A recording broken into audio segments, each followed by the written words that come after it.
好，各位晚上好，我是懂玩买这期视频来跟大家聊一聊索尼的第二代70-20f4的镜头啊。那买这支镜头呢还是挺意外的，大概上个月呢我看到这玩意发布了，发布之后呢我就对它这个特别小的这个尺寸呢感到很惊奇，但是呢去逛官网的时候一直都是没有货的状态。昨天呢偶然去刷一下索尼官网，发现嘿竟然有现货了，所以就买回来一支。那我自己呢其实是长期使用的这一支70-200f 2.8G Master 二代的这个镜头，我觉得这一支镜头到了第二代之后非常的满意了，要光圈有光圈，要画质有画质，要重量有重量，就是整个第二代之后在轻量化上做得非常好。然后呢 F4 的这支镜头呢其实主打的也是一支轻量化嘛，很优秀，所以呢我们就把两支镜头放在一起来聊两句。其实如果直接说结论的话，那肯定是 G Master 一定是比 G 在画质上要好的，但是我们依然选择这支小镜头，肯定有它的原因嘛。那我们来具体的细节的聊一聊呗。那首先呢，外观这两支镜头放在一起的话，其实如果你想出门携带的话，那无疑是这种短的镜头放在包里会容易一点。但是其实我用的是 Peak Design 的包，在第二层中把它的遮光罩收起来的时候，也是可以完整的放进去的。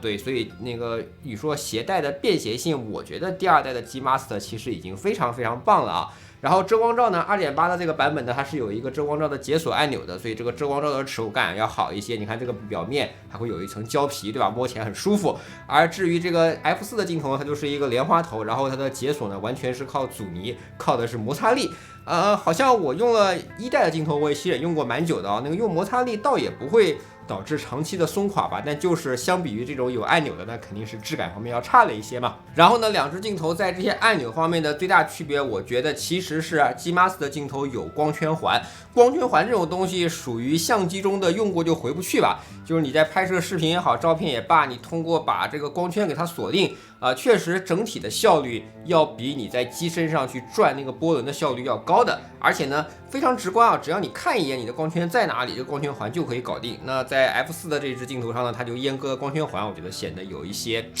不够厚道啊。然后脚架环的话，这两款产品呢 ，G Master 的版本呢是可以单独的把这个脚架拆掉，但是脚架的这个环扣好像是拆不下来的。但是呢，在 F4 的这支版本上呢，你完全可以把这个脚架环一起给它拆下来，一定程度上呢减少了一些重量。那两支镜头的口径呢，那其实就不用说了吧，那个镜头一看就知道，明显这支 G 镜头要比 G Master 的镜头要小一圈嘛，一个是72毫米的口径，一个是77毫米的口径。同时呢，因为 G Master 呢是一个固定长度的镜头，所以呢不会有一些镜灰之类的风险，而这个 G 镜头呢，它是一支伸缩长度的镜头，然后它在200毫米端的时候，你会发现，其实到了200毫米端，它的长度就跟这支 G Master 已经别无二致了。而且因为镜头可以伸缩，所以在镜身上又做了一个锁定按键。我自己其实是试了一下，就是你把这个镜头倒着放，在各种各样的抖，哪怕锁定按键没有锁定的时候，镜头基本上不会掉出来太多，或者顶多70毫米呢掉到72毫米左右吧。但我不知道长期使用的话会不会变得更加松垮一些啊。但无论如何，它做了一个镜头筒的锁定按钮，所以掉下来这个问题应该也不会发生了吧。然后就这两支镜头，我个人觉得最大的区别是我买它的重要原因啊，就是这支70-20f4 的镜头，它的最近对焦距离只有0.26米。也就是说26厘米就可以对焦了，而且它在全过程中都有微距。那机身的侧身呢，在对焦的位置上选择有一个微距按钮。0.5倍的放大倍率其实不算是特别大吧，但是对于我们这种并不是单独去追求微距的拍摄者来说，真的是足够了。尤其是我们拍一些车呀，想拍一些木纹的细节啊什么的，这支微距镜头的能力就比我们的 G Master 要使用更加去广泛了。然后呢，大家所关注的重量方面呢，我给大家拿厨房秤去称了一下，可能会有一点点误差，但还好。我就按照我日常使用的话，两支镜头我都会带遮光罩，两个镜头呢都会使用一个 UV。这支 G Master 的镜头呢是1214克啊，这支 G 镜头呢是891克，两支镜头的差距呢是300克左右，大概也就是一部 iPhone 稍微多一点的重量吧。至于你说你放在相机包里背上去，甚至背着出门，这300克还挺重要的，我个人是觉得。但是呢，虽然重量轻了很多，但这支 F4 的 G 大师镜头呢，其实有一个问题啊，就是它的重心分布是比较靠后的，哪怕你在相机的机身上，比如你在 A7M4 上，你把它单独的这样放着的时候，它都没有办法保持自我的平衡。然而这支 G Master 的镜头呢，可以很轻松的通过脚架环连接机身之后，稳稳的立在桌面上。通过这样的重心分布不同，其实在你使用的时候也产生了一些问题，就是因为 G Master 它的重心分布好，比较平均，所以呢，哪怕它比较重，你在拍摄的时候，你都会觉得你的手腕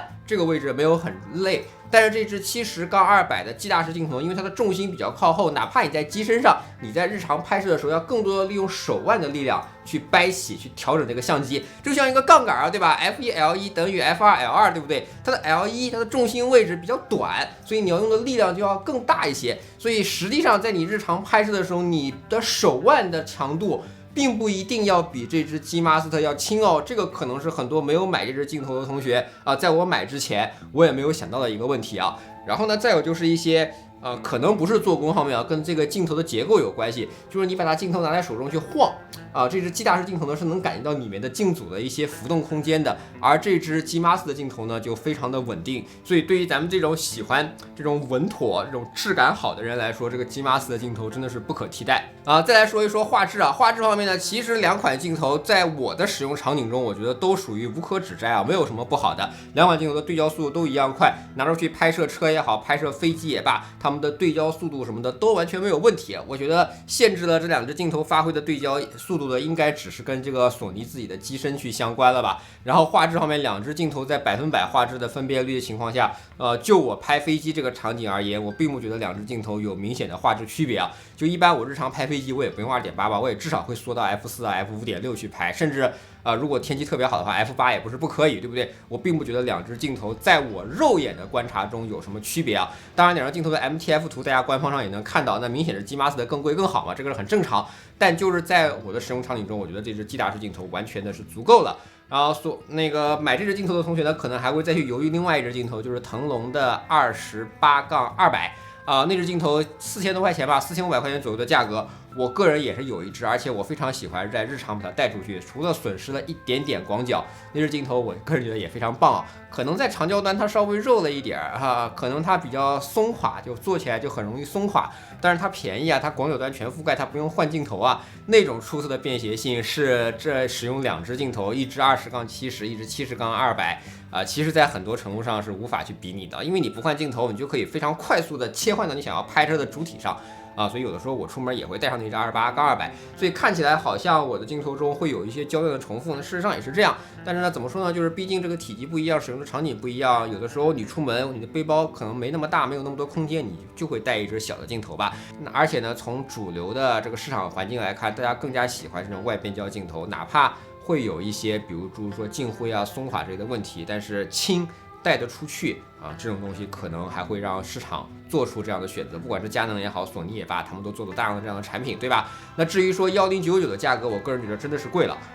我自己做一些不负责任的猜想啊，我觉得这个镜头很快就会4位数之内的价格啊，就我说国行啊，甚至说在双11的时候可能就能见到4位数了。毕竟你看索尼的镜头，像51.2啊这类镜头，非常卖了很长一段时间都要加价，对吧？